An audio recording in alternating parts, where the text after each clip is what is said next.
Well, there's a genuine feeling of excitement throughout the country over the delivery of the vaccine. Just to give you a sense of how that's working in my state, the largest concentration of UPS employees in the country is in Louisville, Kentucky, my hometown.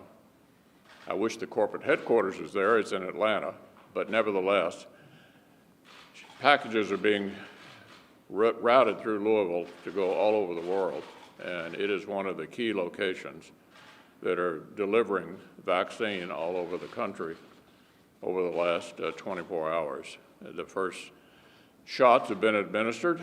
Hope is on the way, and our job here is to guarantee that there's enough money to facilitate the delivery, as well as to do other things that we can agree on.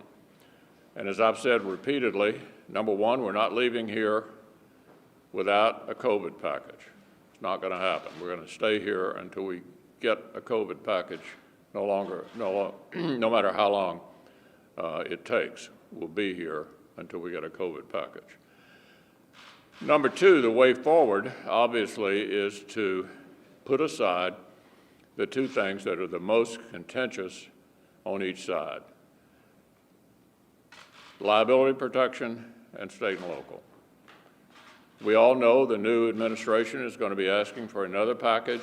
We can live to fight another day on what we disagree on, but we ought to agree to go forward on what we can agree on.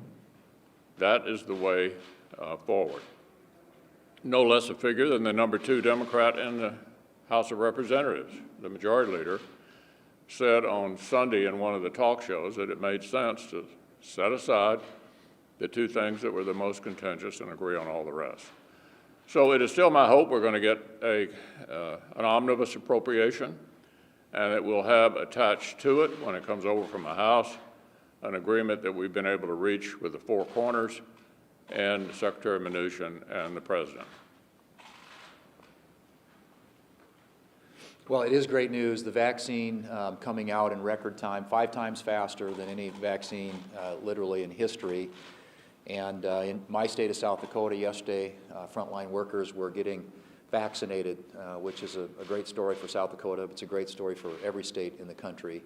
And it's a great credit to the scientists, the trial volunteers, the companies themselves working with the Senate and the House and the White House to make this happen in record time.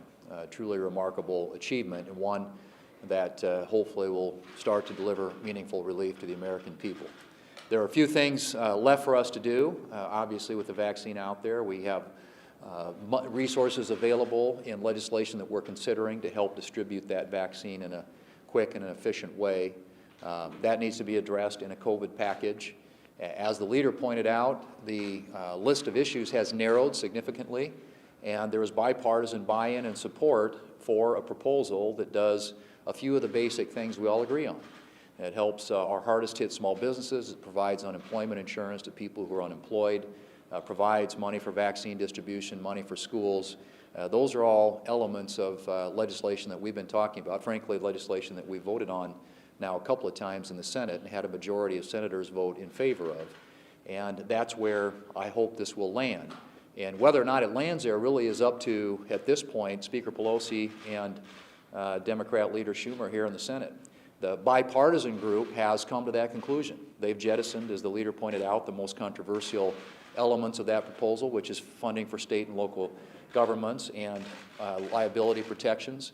So those two things are, if they're not on the table, what you're left with are the things that I just mentioned, which enjoy broad bipartisan support and which should make this really a pretty easy negotiation. But it does require the leadership on the Democrat side to agree with the bipartisan group of senators, including Senator Durbin, who've been working on this for some time. I think we all need to get this done. I think the American people deserve to have action by the Congress to address in a targeted, fiscally responsible way the most critical needs that are out there as a result of the pandemic. And we're in a position to do something about that and to do it this week. We have a spending bill that's going to be coming over, and it's a perfect place for the COVID relief bill to ride, to get this all done at one time. And I certainly hope, on behalf of the people of this country, that the Democrat leadership here in the Congress, Senate and House, will get together with our Republican leadership and finish a job, frankly, that should have been done a long time ago.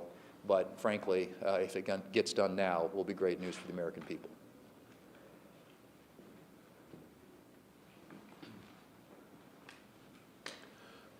Well, people all across this country are receiving today the shot against coronavirus. The vaccine has arrived, and I will tell you, from the point of being a Christmas gift to the American people, you could hope for no better for the year 2020.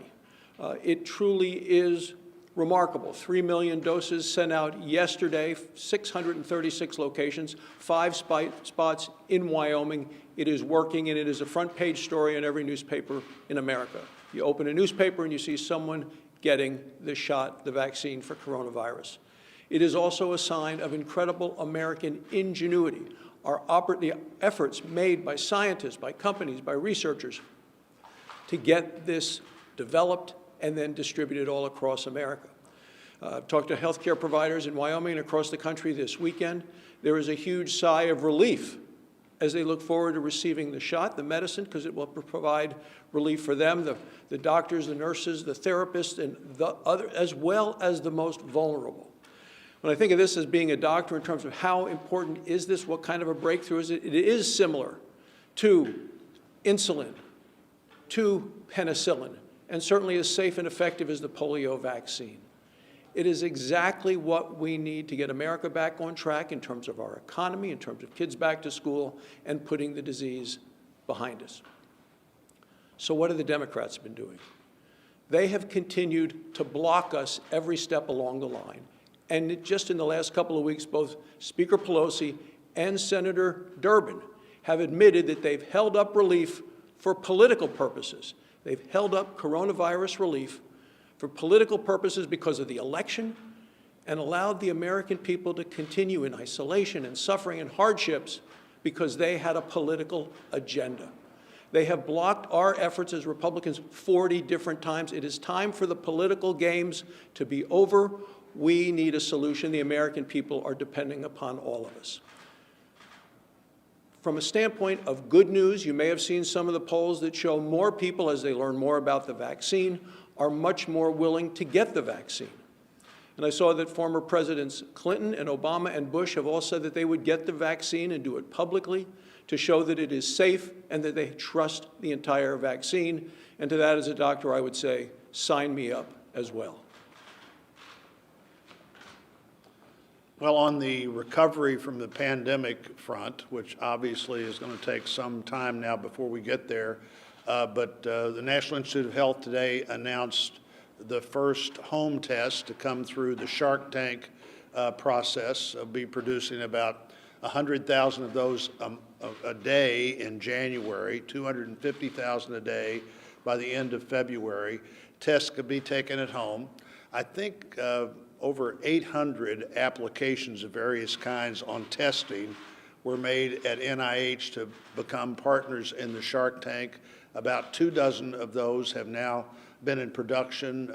Many of them were point-of-service tests that have been happening at campuses and other places. This is the first at-home test.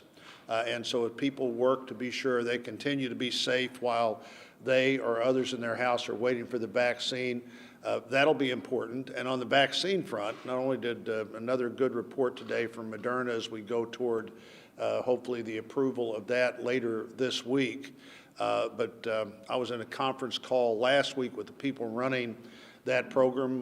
They were saying 20 million people will have their vaccines done by the end of December, 100 million by the end of March. And I asked specifically the question, do you mean 100 people will have had both shots they need, 100 million, by the end of March? And the answer was yes. That many people will be through this process, should be able to fully engage in society, at least safely for them and others therewith. On Friday, the government just bought another 100 million doses of the Moderna vaccine that, again, hopefully will be approved this week and will be added to the 100 million that we had previously contracted for. So over the weekend, we had a football game. I don't know if you caught that, Todd, but the United States Military Academy did defeat the United States Naval Academy, 15-0 total shutout at Mikey Stadium. So again, we want to thank not only the cadets and midshipmen, but all of those that step forward to wear our nation's uniform. So not only is the Army a winner, but also the American people right now as we see the distribution of vaccinations across our great United States. And this is a tremendous success thus far with Operation Warp Speed. And I really want to give those that have been in charge of this program, all of those that have put the research and development into it, those that are working on the logistical side to make sure our states are receiving the vaccines, I want to say thank you to all of them for their great efforts to make sure that we're protecting the American people. So we are very concerned about that. Iowa is excited about their receipt of the vaccinations. They will go ahead and distribute those to, of course, those hospitals and healthcare workers and those that are most vulnerable. They will start receiving those. But beyond that, beyond Operation Warp Speed, as a number of my colleagues had mentioned, we need COVID relief. Okay, so not only do we need to fund the vaccinations and the process of distribution, we also need to make sure that we are supporting our American businesses, industry, our individuals, our healthcare systems. I could go on all day. And again, we don't want this to be political at this point. We just need relief. Iowa restaurants are wondering, are we going to be here? Are we going to be here in another week or so? Relief is needed. So I am encouraging, again, everyone to come together. Let's wrap this up. We need to get it done by the end of the year and make sure that everyone sees the relief that's necessary to support our economy.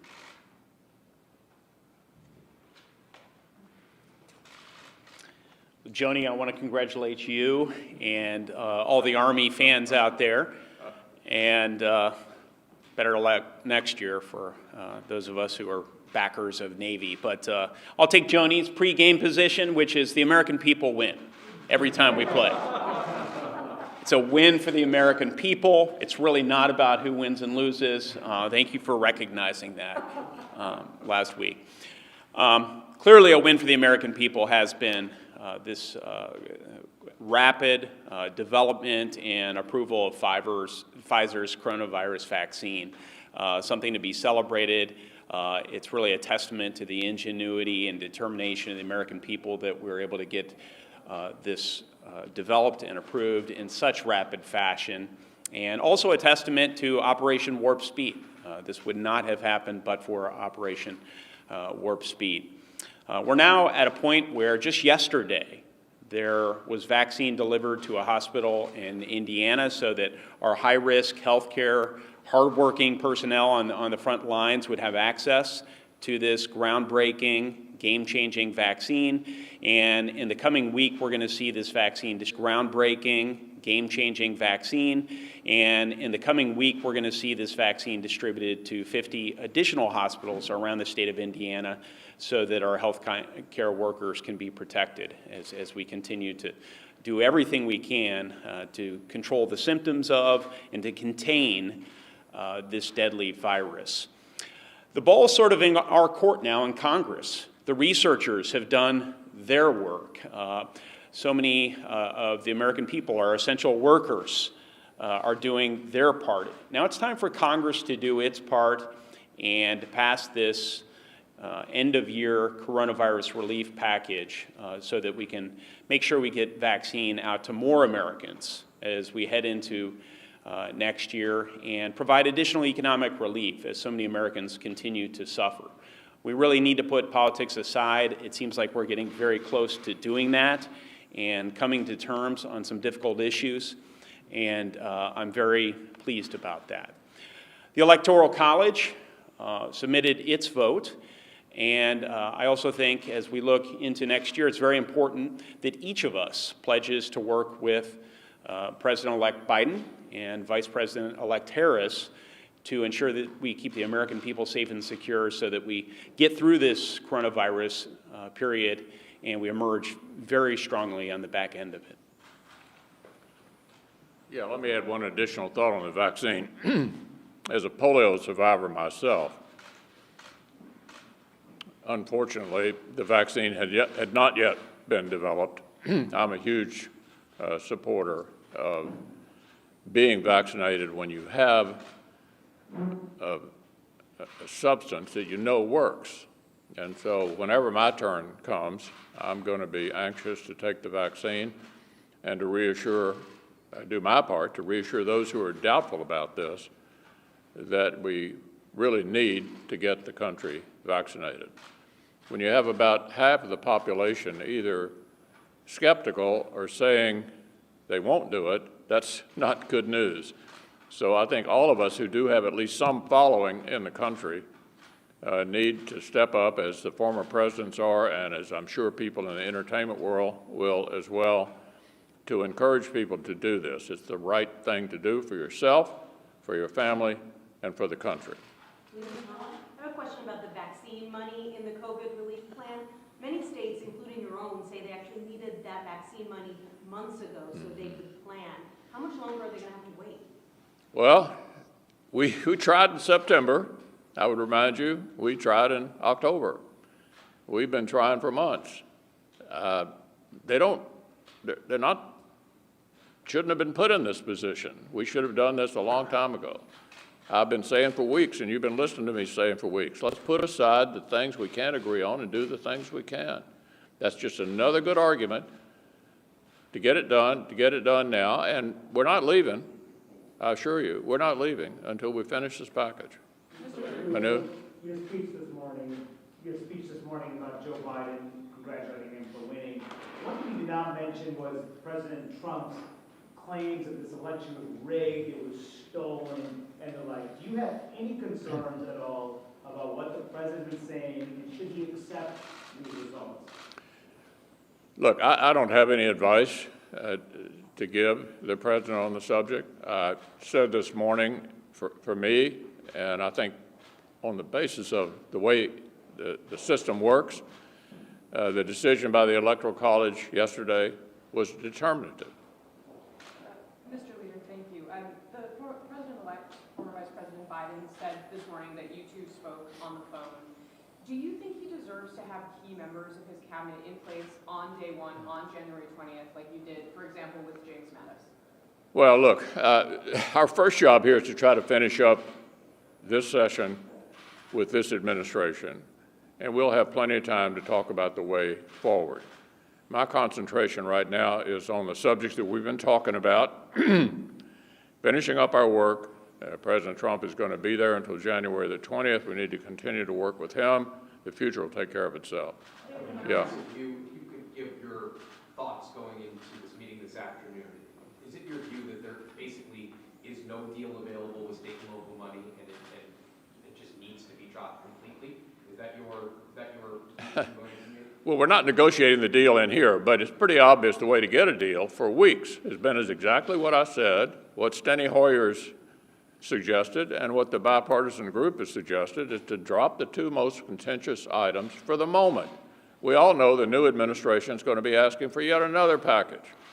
It's not like we won't have another opportunity to debate the merits of liability reform and of state and local government in the very near future. Thank you.